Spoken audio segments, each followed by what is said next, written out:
Hey, let's try that intro again, maybe with sound on. But as I was saying, and boy, just proved my point. Sometimes when you do things live, it just doesn't quite go to plan. So sorry about that. But anyway, this is Plate Exchange. For those of you who are joining us for the first time, this is a show as part of On the Ring Apron, our WWE show. We appreciate everyone who's taking the time to come in on a Wednesday afternoon.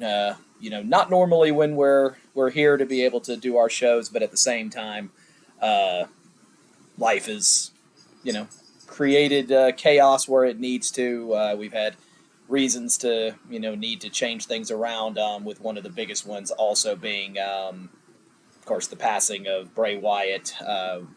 Obviously, humongous fan of him. We've cosplayed as him. We got a chance to do a photo shoot one time at Starrcade a couple of years ago, right after he won the Universal Championship, around the time that he was debuting the Fiend belt. And hearing about his passing, along, of course, with, other folks like Terry Funk, with us, Bob Barker as well this week. But you didn't realize until, he passed away, exactly just how much he meant. And it's sad sometimes that that's how things end up turning out, that you don't realize what you have or the people you're with until, they're gone and not available to talk with anymore. So it's unfortunate, but you can just see the love and outpouring of support. You're seeing organizations that Bray never worked for in his lifetime, taking the time to give condolences and to honor his family and his career and everything else.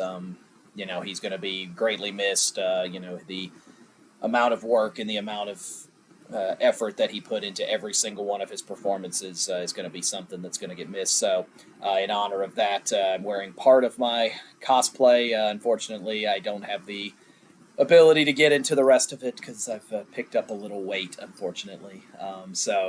That's something I would need it resized before I can do so, but I think I might bust out my Fiend cosplay one more time before all is said and done, maybe in memoriam. If you guys want to see that, hey, throw your name in the hat. But, if anybody from Wyndham's family, it takes the time to watch this, we love you guys and wish you nothing but, as many happy thoughts as possible, because we know this is a tough time. We've all lost family members over our lifetimes, and it never gets any easier. So we appreciate everything that Bray did for us, and hopefully that, we can continue to honor him in terms of what we do every single day when it comes to our wrestling and our love of it, as well as how we love our families. But with that being said, let's move on to a slightly happier tone. And that's why we're here. This, as I said, it's Plate Exchange. For those of you joining us for the very first time, this is where we take our replica championship titles. We've got just about all of them. I'd say just about, more on that here shortly. And we go ahead and honor the new champions of WWE when they occur.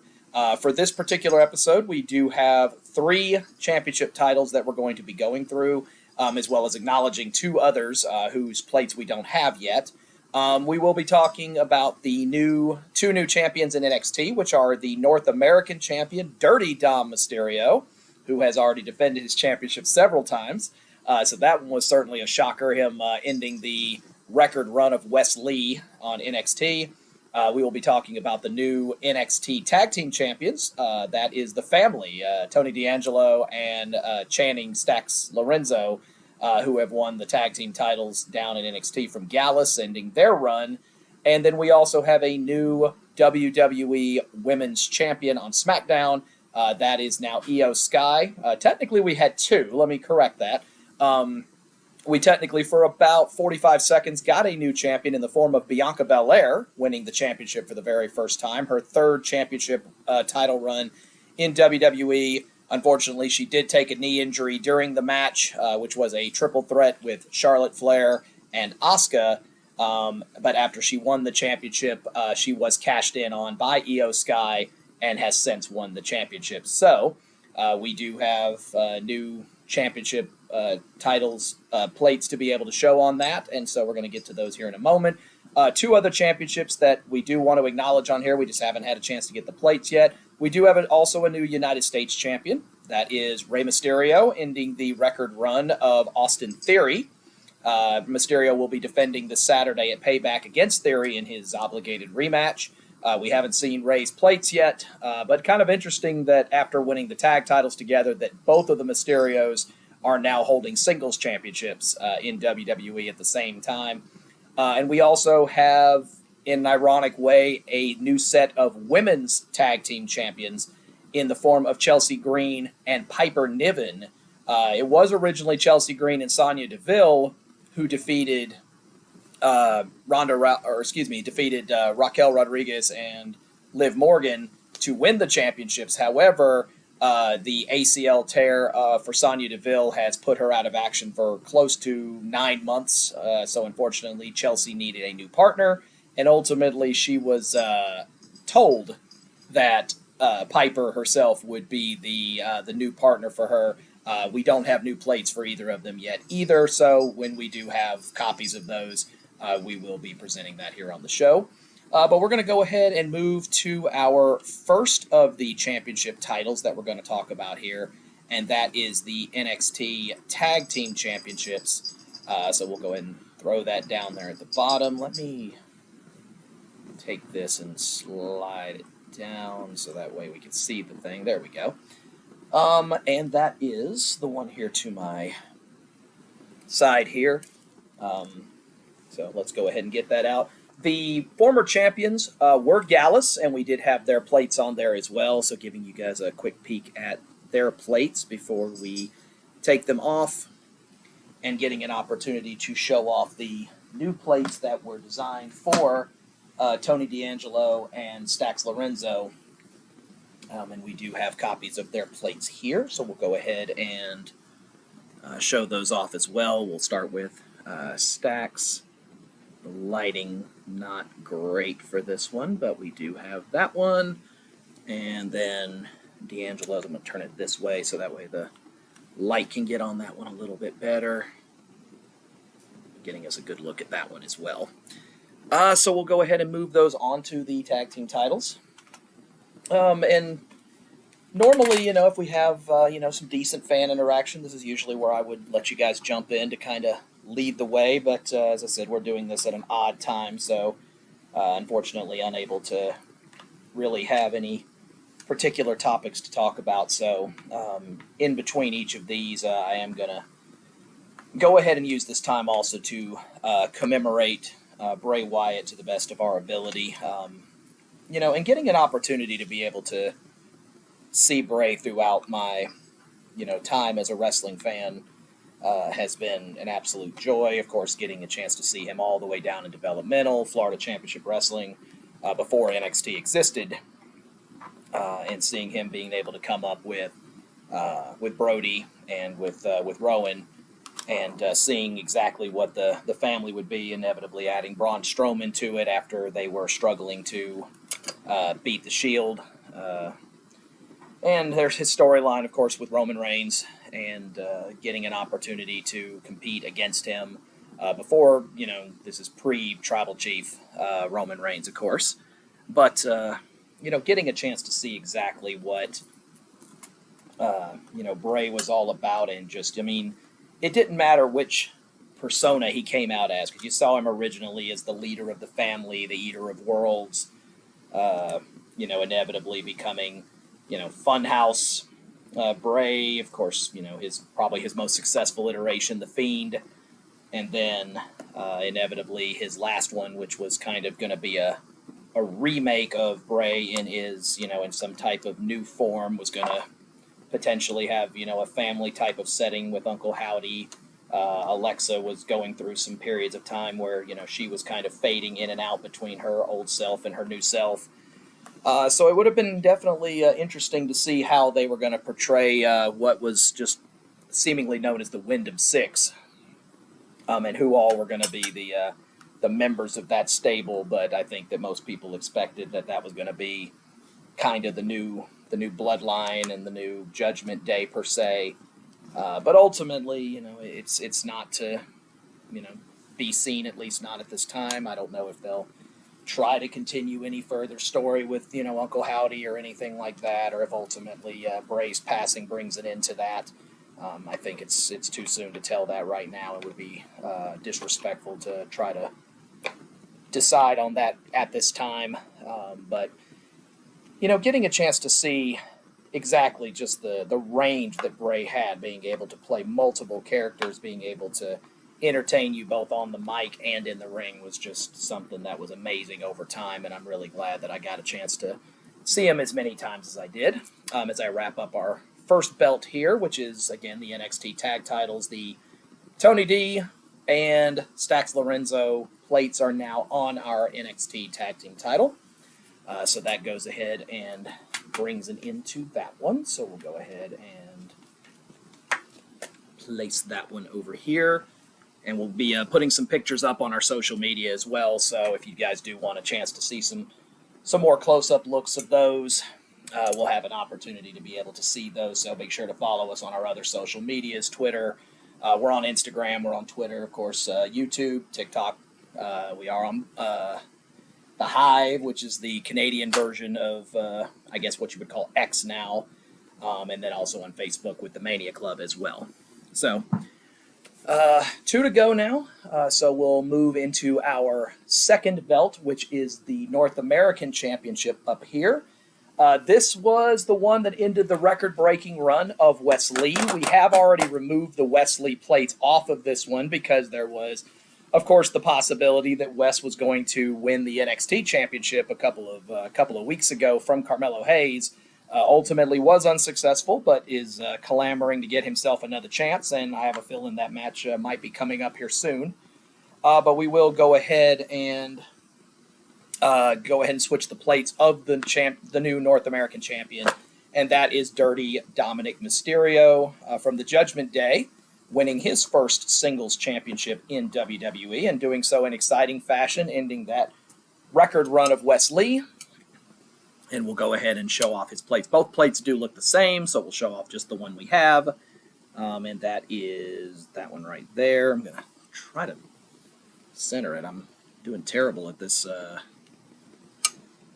trying to do that whole camera reversal thing, so it's not doing well for me today. But that is his, and honestly, a very nice design. It keeps the whole Mysterio thing going on while also giving him his heel persona as well. And, I would think that if you had to vote right now, and we have an end of years award show every year, but I think if we had to vote right now, I would arguably say that Dom Mysterio may be your heel of the year at the moment, with maybe, you could argue any member of Judgment Day, Roman Reigns, of course, maybe Jimmy Uso by the time his story's over.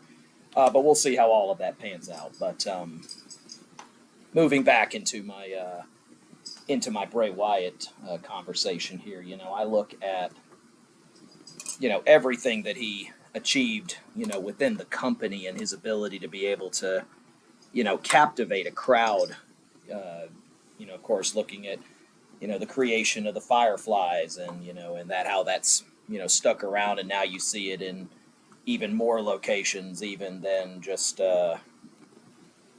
more locations than just at, at WWE events. You see stadiums now that, go with, the lights and people turning on just their cell phones. You see stadiums going to full red lighting or full blue lighting, depending upon, what type of team they're playing with.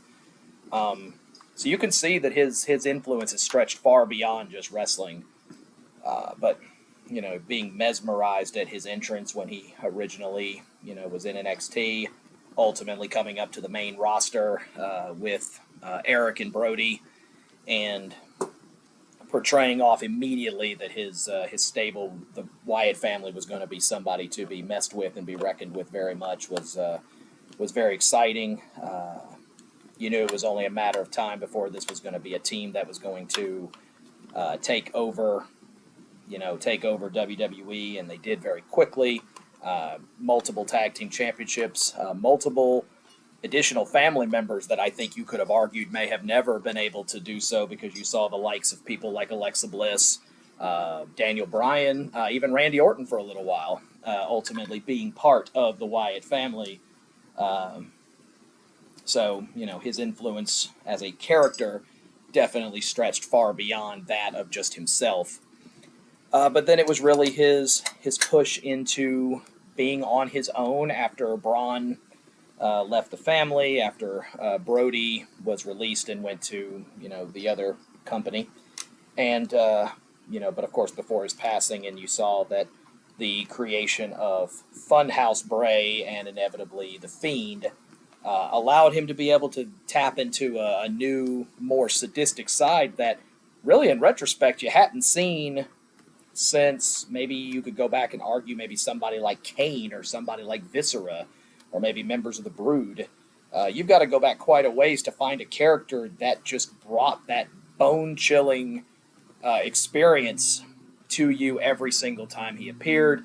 Of course, we got blessed with having, 30 years of The Undertaker, but you could feel that intensity when it came to Bray, and especially after he so dominantly won the Universal Championship from Seth Rollins on Halloween, nonetheless. And then transformed it into the Blue Universal title, ultimately into the Fiend Championship belt. You could tell that it was going to be a different road in terms of how WWE was going to view Bray Wyatt and his carefully crafted ability. They didn't overuse the Fiend. They didn't overuse it. Even when he became champion, it still was something that you didn't see a ton of. So it was always very special and very unique whenever Bray would show up, because it was something that allowed you to be able to feel like it was going to be important and that it was going to be very special when he was going to show up. And, it's just not the same, without him having the ability to be able to be brought in and be able to immediately captivate that crowd. So we'll get more into that here in a moment. Ultimately, I've now finished our second plate, which is the North American Championship with the dirty Dominik Mysterio plates now on it. We'll shift down to the other end, and you can see those on there as well. So, a very, very well-liked belt, I think, at this stage, with definitely an interesting champion. He's already defended multiple times, granted, with maybe a little bit of help from the Judgment Day or a little bit of assistance from, some other folks. But at the end of the day, he's been able to hold the gold up until now. He's expected to defend at No Mercy at the end of August. And right now it is projected that he will face either Mustafa Ali or he will face, is it Tyler? Was it Tyler Bate?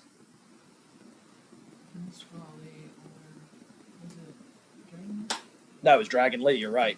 See, this is why Alyssa's here. Yeah, I'm old. Okay, you're gonna have to forgive me, but this is why she's here. She's the memory bank. I just keep the information, but ultimately can't spit it out when I need to. But yeah, Dragon Lee and Mustafa Ali next week on NXT with Dom Mysterio as the special referee, and the winner of that match faces Dom Mysterio. Everything screams, somehow that match ending in a DQ and it turns into a triple threat.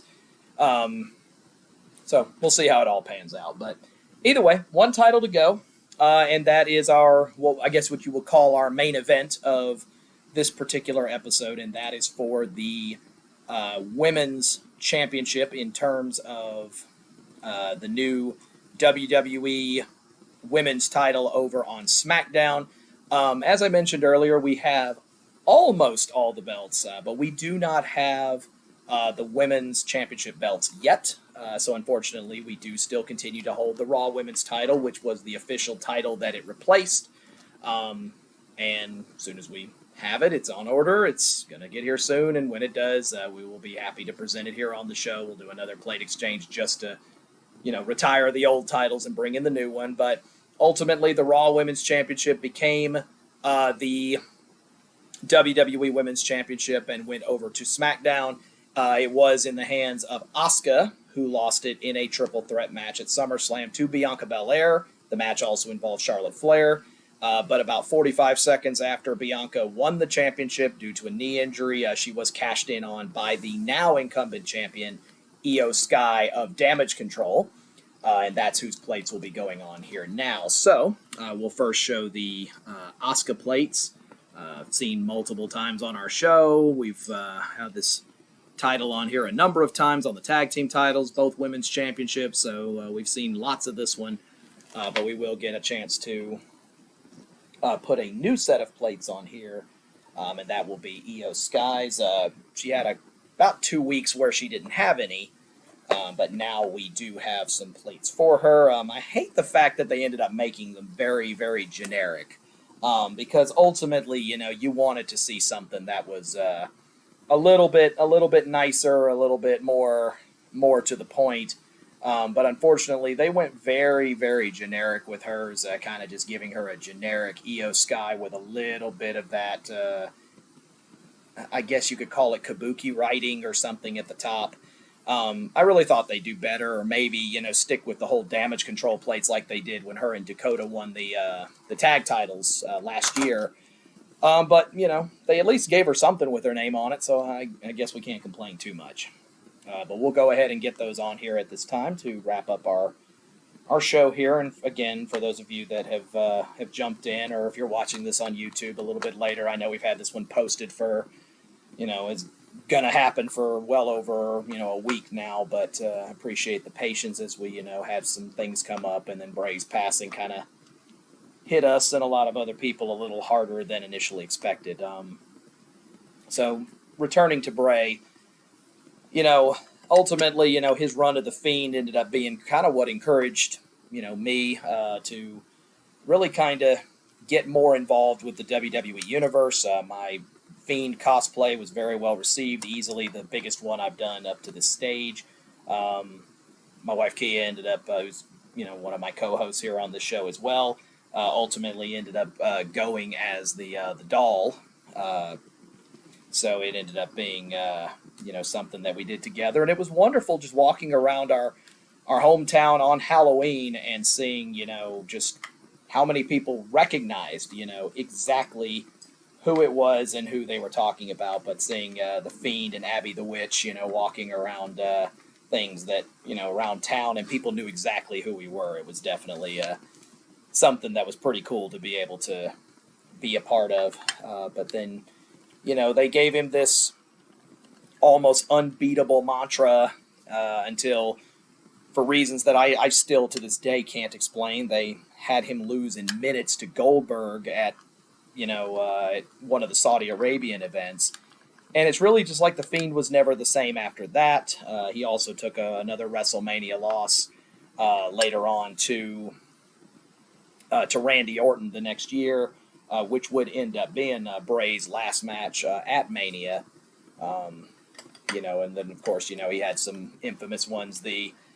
His classic in San Francisco against The Undertaker. A lot of people think they got that one wrong. He ended up taking on Cena twice at Mania, losing to him at 30, beating him at the Pandemic one in 36 in that great scripted match, the great Funhouse match.